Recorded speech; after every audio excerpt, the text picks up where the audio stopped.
E nós vamos fazer contato com o médico infectologista, professor na Faculdade de Saúde Pública da USP e ex-diretor da Anvisa, Gonzalo Vecina. Bom dia, Vecina. Bom dia, tudo bem com você?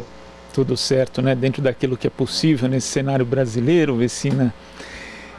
E ontem também nós tivemos aí, infelizmente, um novo recorde de casos de Covid-19 no período de 24 horas, ultrapassando aí as 100 mil infecções, né? E isso já com a mudança de contabilidade aí do Ministério da Saúde, que acabou aí aumentando o grau de imprecisão em relação aos casos. E chegamos, infelizmente, à marca de 303 mil mortes.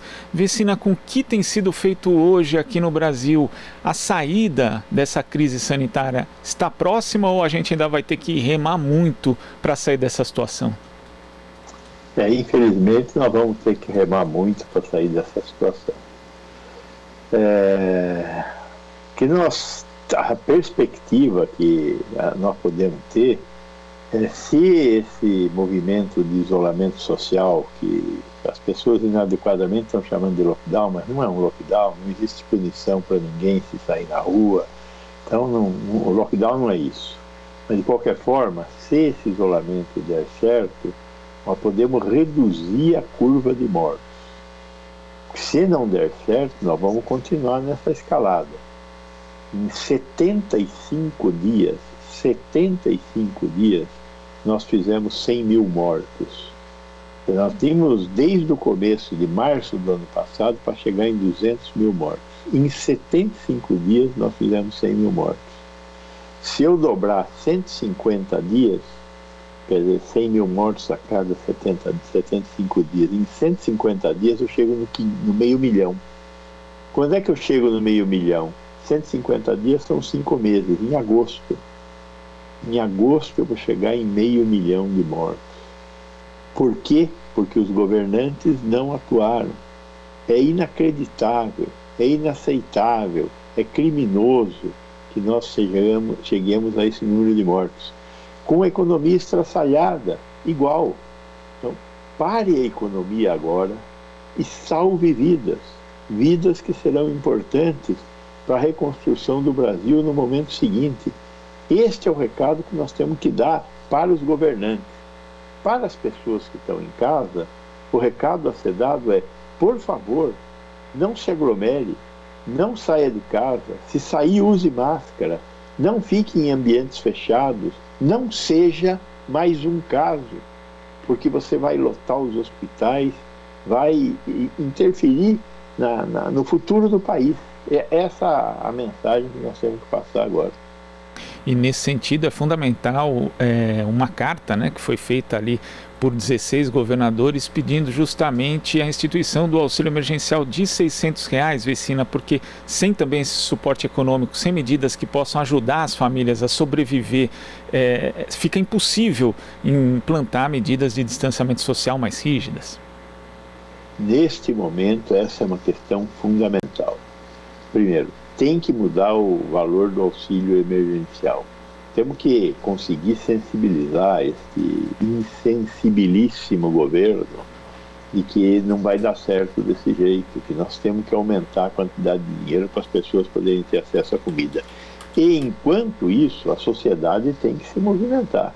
Nós temos que conseguir cestas básicas, doar, tem que ter um movimento nacional de solidariedade a 40% da população que não tem acesso à comida.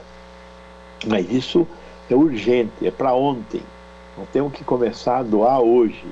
Nós temos que sair tentando achar as pessoas que não vai ser difícil achar, que necessitam de alimento e buscar doar alimentos. Solidariedade é o nome da ação enquanto nós não conseguimos pôr em movimento essa pesada máquina burocrática do governo. E muito tem se falado, né, principalmente o governo do Jair Bolsonaro, na questão da estratégia da vacinação em massa. A gente sabe que a médio e longo prazo a vacinação em massa é a que vai, de fato, tirar o país dessa situação. Mas quando a gente olha o exemplo do Chile, que tem um processo muito mais avançado de vacinação, Vecina, 30% da população de lá já recebeu a primeira dose, 15% recebeu 2 doses. Mesmo assim, o país está adotando lockdown porque os casos de Covid-19 voltaram a crescer. Isso é importante que as pessoas também tenham a consciência. Para a vacinação produzir efeitos de fato na queda no número de casos, ainda vai demorar bastante. O caso do Chile é um balde de água fria, né? Mas é assim que acontece. Quando nós olhamos, por exemplo, de Israel, por exemplo, da Escócia, nestes países nós estamos tendo uma queda do número de casos graças, provavelmente, né, a uma cobertura vacinal mais elevada. Mas eles não estão em 30%, eles estão em 50%, 60% da população. Então, eu acho que o Chile vai chegar lá, espero, né, que está fazendo tudo certinho. E neste momento, eles têm que juntar o remédio vacina com o remédio isolamento social, para conseguir reduzir o número de casos. Espero que eles consigam, que eles têm sido bastante comportados. E espero que nós também consigamos. Primeiro porque nós precisamos de mais vacinas. Espero que as vacinas cheguem a partir da Fiocruz regularizar a sua produção. O Butantan já está certinho. É a Fiocruz que precisa regularizar a produção. E aí nós vamos ter aí uns 40 milhões de doses a partir de abril, maio, que vamos ver se a gente começa a funcionar como um país que sabe vacinar, como sempre soube. E Vecina, tem outra coisa que também tem chamado a atenção no noticiário, que é a questão do chamado kit Covid, para o chamado também tratamento precoce, que a gente sabe que é ineficaz. E o uso desses kits tem trazido consequências para muitas pessoas. A gente já tem gente precisando de transplante de fígado, gente que também está sendo investigado a relação de mortes mesmo com esse uso desses medicamentos. Como é que você vê isso, a expansão do uso de medicamentos que não são inofensivos para o tratamento de algo que, na verdade, não se demonstra qualquer eficácia? Aí temos um problema muito mais grave, porque nós temos a participação de profissionais da saúde. Profissionais da saúde na contramão, né? Uma coisa é o profissional de saúde atuando na linha de frente, atendendo pacientes doentes, pacientes que precisam de UTI. A outra coisa é um conjunto que não é muito grande, acho que não passa de 5% do total dos médicos, que de uma forma absolutamente ignorante quer de alguma forma fazer algo diferente. Então, às vezes os caras me perguntam, pô, mas você é contra? Eu não sou contra, eu acho que não funciona, mas então não faz nada? Pois é, então não faz nada. E isso é uma coisa que para esses médicos ignorantes não cabe na cabeça deles, não fazer nada. Não fazer nada para eles significa não dar o kit Covid, porque eles acham que o kit Covid é a única coisa que pode resolver esse problema. Só que o kit Covid não resolve esse problema. A ivermectina é hepatotóxica e por isso nós temos pacientes que tomaram mais do que deveriam tomar e estão na fila de transplante. A cloroquina e a hidroxicloroquina, eles dão problemas de arritmia cardíaca, podendo levar à morte. Não sabemos quantas pessoas morreram de arritmia cardíaca por tomarem cloroquina e hidroxicloroquina. Quem tem malária não tem opção, tem que tomar cloroquina. Mas quem não tem malária não precisa tomar cloroquina. Por quê? Porque não faz efeito nenhum. Essa é a questão. Quem toma a outra droga aí, a azitromicina, está desenvolvendo bactérias resistentes para quando precisar tomar azitromicina, porque está doente de verdade com uma bactéria qualquer. Então, é um desastre isso que os nossos médicos, uma pequena parcela deles, estão fazendo na tentativa ingênua, porque é de uma ingênua e ignorante, né? Porque a ingenuidade é uma forma de burrice, mas é ignorante de dizer, vou fazer algo pelos meus pacientes. Vou fazer o tratamento precoce. Não existe tratamento precoce, Não existe algo que possa ser feito por essa doença. Os médicos sabem disso. Mas o nosso presidente e essa quantidade, 5%, 6% dos médicos brasileiros, continuam cometendo este crime contra os pacientes. E com o beneplácito, com a concordância do Conselho Federal de Medicina, que terá que ser cobrado pelo Ministério Público. Eu, inclusive, ia perguntar isso para você, Vecina, porque ontem mesmo, em entrevista ao jornal Estado de São Paulo, o presidente do Conselho Federal de Medicina, Mauro Ribeiro, falou que não vai rever o aval que foi dado num parecer de abril do ano passado para os médicos terem autonomia para utilizar esses medicamentos do chamado kit Covid. Não é uma irresponsabilidade muito grande fazer isso, confirmar um parecer de abril do ano passado, sendo que a gente já está em março e diversas evidências já foram produzidas para mostrar a pouca ou nenhuma utilidade desses medicamentos contra a Covid-19? O Mauro terá que ser responsabilizado em relação a esse comportamento dele. Lá em abril, até podia existir alguma dúvida, mas a enxurrada de pesquisas que foram feitas a partir de abril, por muito menos o Conselho já se manifestou no passado com relação a tratamentos duvidosos, por muito menos.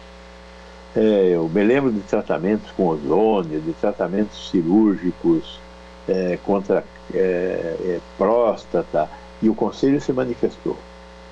Por muito menos. Agora nós temos um monte de estudos comprovando que esses medicamentos não têm efeito e sim têm efeitos colaterais.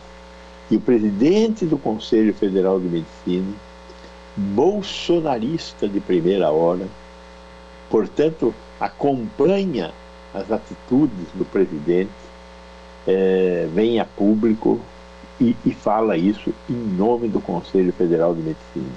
Ele tem que sofrer uma sanção. E o Ministério Público tem que chamá-lo para que ele se justifique em relação a isso. Qual é a razão pela qual ele está cometendo isso? Não tem outra causa.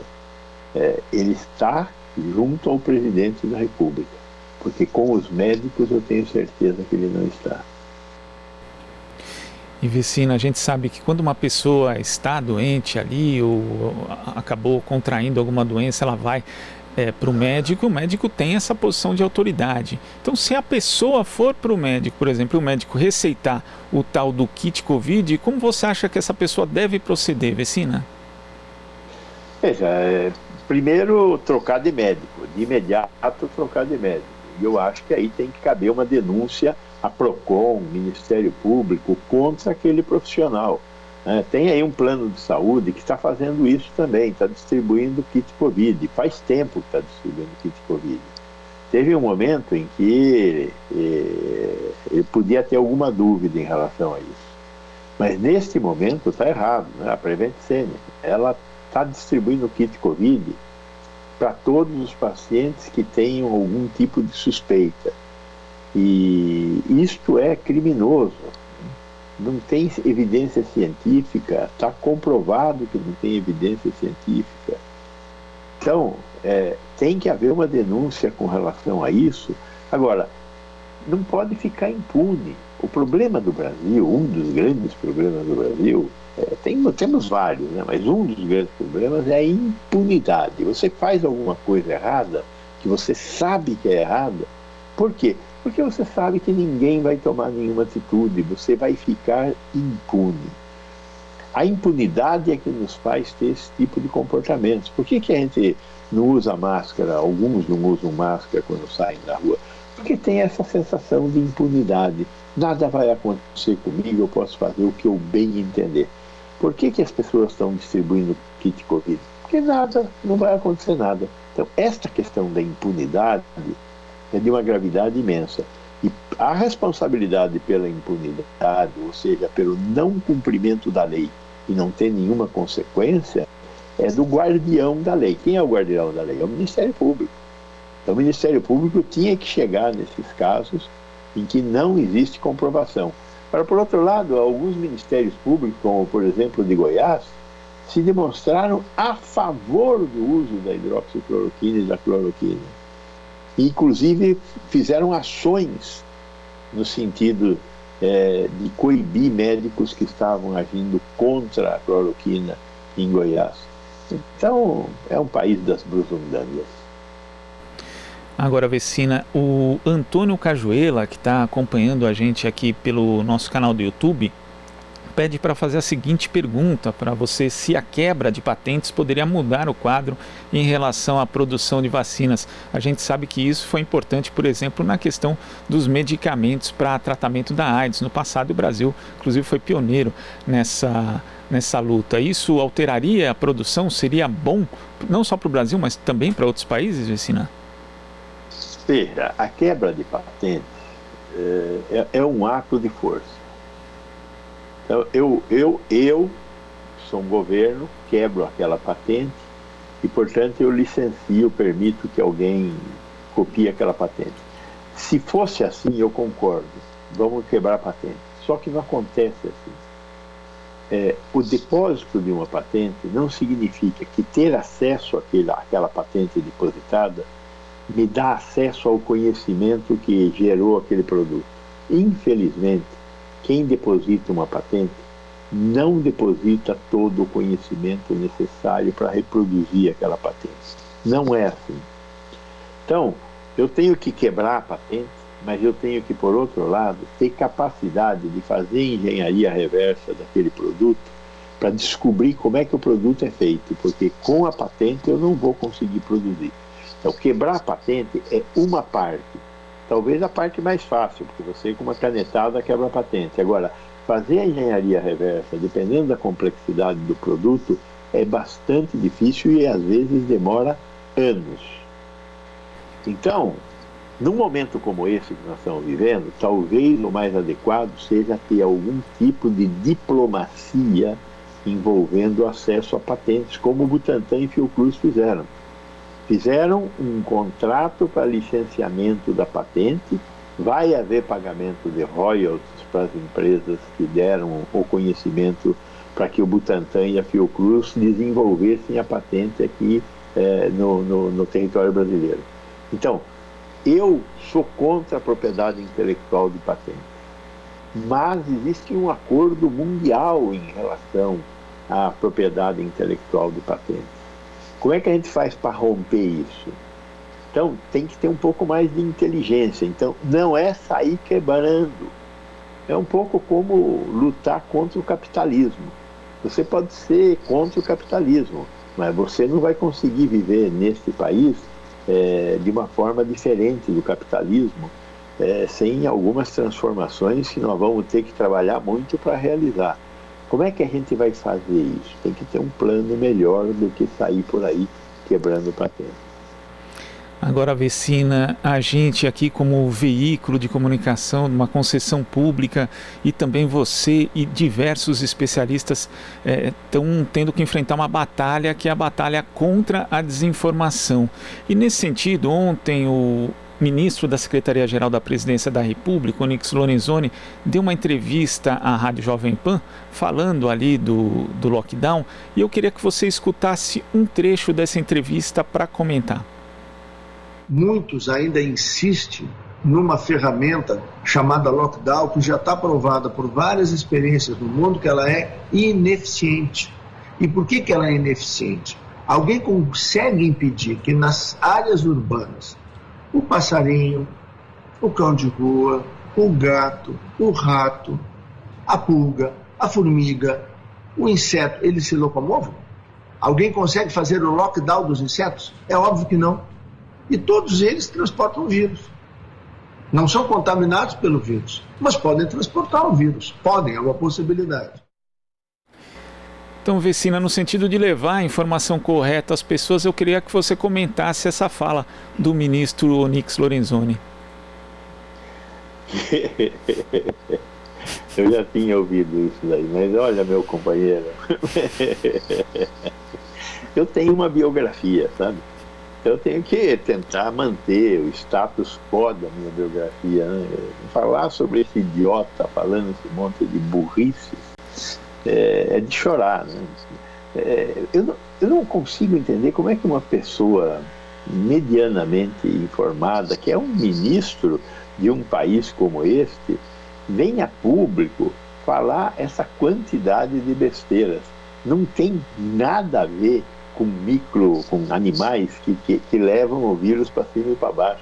Esse vírus é um vírus de transmissão exclusivamente, ou quase que exclusivamente aérea.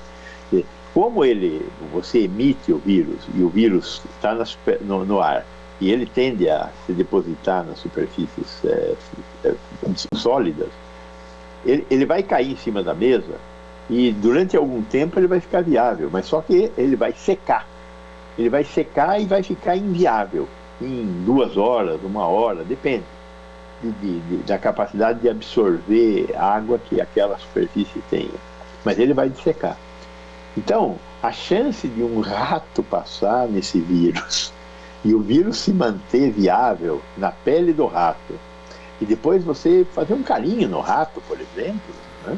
E pegar o vírus, é mais fácil você ser atingido por um raio e morrer por causa do raio que te atingiu do que por um rato que transporte um vírus que saiu da boca de alguém. Quer dizer, é de uma ignorância. Olha, Onyx Lorenzoni se superou Bolsonaro, superou o gabinete de ódio. Fantástico, Onyx Lorenzoni. É uma figura acabada de um idiota. Olha, Vecina, eu queria agradecer. De fato, esse governo às vezes traz momentos que para nós são constrangedores, mas é importante, né, essa sua mensagem para levar a informação correta para as pessoas não acreditarem nesse tipo de fala do ministro Onyx Lorenzoni. Vecina, muito obrigado pela sua participação aqui no Jornal Brasil Atual e até a próxima. Muito obrigado, bom dia para vocês, foi um prazer, estou sempre às ordens de estar com vocês aqui. Obrigado. Conversamos aqui com o médico infectologista, professor na Faculdade de Saúde Pública da USP, ex-diretor da Anvisa, Gonzalo Vecina. Você está ouvindo Jornal Brasil Atual. As notícias que os outros não dão.